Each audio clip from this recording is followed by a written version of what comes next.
አባ ጊዮርጊስ ከመቤታችን ጋር በምስጢር ያወራል፣ ይመሳጠራል።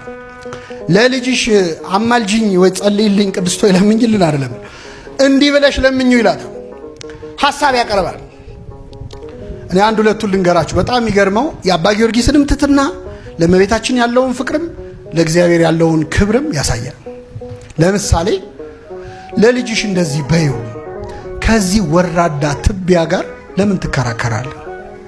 ዝም ብለህ ብትምረው አይሻልም?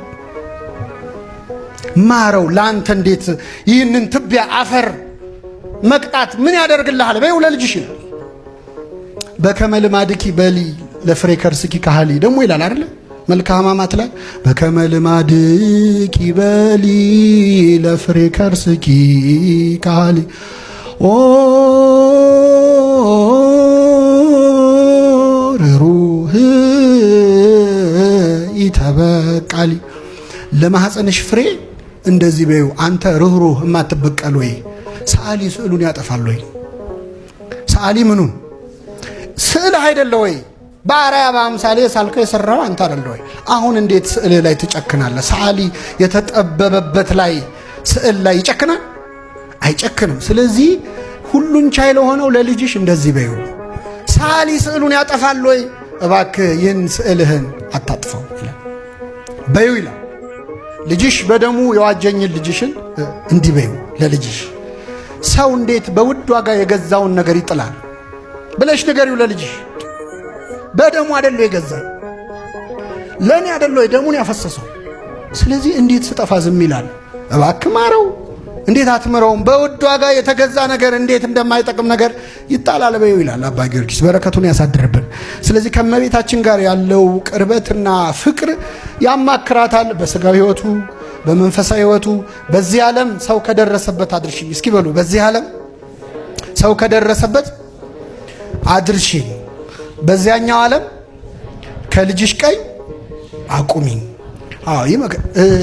አንቺን ከሚወዱ ሰዎች ጋር አገናኝኝ ይላታል።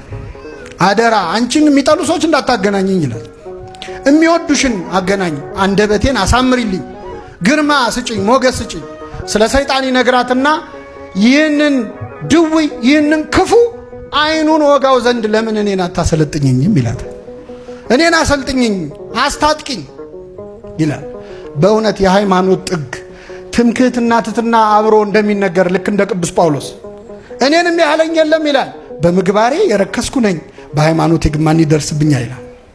አምነዋለሁ፣ በማመኔ ከፍ ያልኩ ነኝ፣ በምግባሬ ግን የተዋረድኩ ነኝ። ስለዚህ ነገሌን ምራ የለ ወይ ይህንንም ማረው በይው ብሎ እመቤታችንን ቅዱሳንን የሁሉም ቅዱሳን ኅብረት የሚጠራ ነው። የጌታን ልደት እንዴት አድርጎ እንደ አከበረ እንደዘመረ አባ ጊዮርጊስ እዛ የተገኘ አብሮ ከሰባ ሰገል ጋር የተገኘ ይመስላል። እችን አንብቤ ልውረድ። የአምላክ ልጅ ሰው የመሆኑን በዓል እናድርግ፣ የተሸከመችውን ማኅፀን እናመስግን፣ ላቀፉት ጉልበቶች እንስገድ፣ ላሳደጉት ጡቶች እንዘምር፣ የዳሰሱትን እጆች እናመስግን፣ ለሳሙት ከንፈሮች እናሸብሽብ፣ ከእረኞች ጋር ምስጋናን እናቅርብ፣ ከሰባ ሰገል ጋር እጅ እንንሳ፣ እንደ ዮሴፍ እናድንቅ፣ እንደ ሶሎሜ እናገልግል፣ በተኛበት በረት እንስገድ፣ በተጠቀለለበት በረት እንንበርከክ። እግዚአብሔር ሰው ሆነ፣ ሴት ልጅም የእግዚአብሔር እናት ሆነች። ለእርሱ ምስጋና ይሁን፣ ለእርሱም ስግደት ይገባል፣ ለዘላለሙ አሜን። ወስብሐት ለእግዚአብሔር።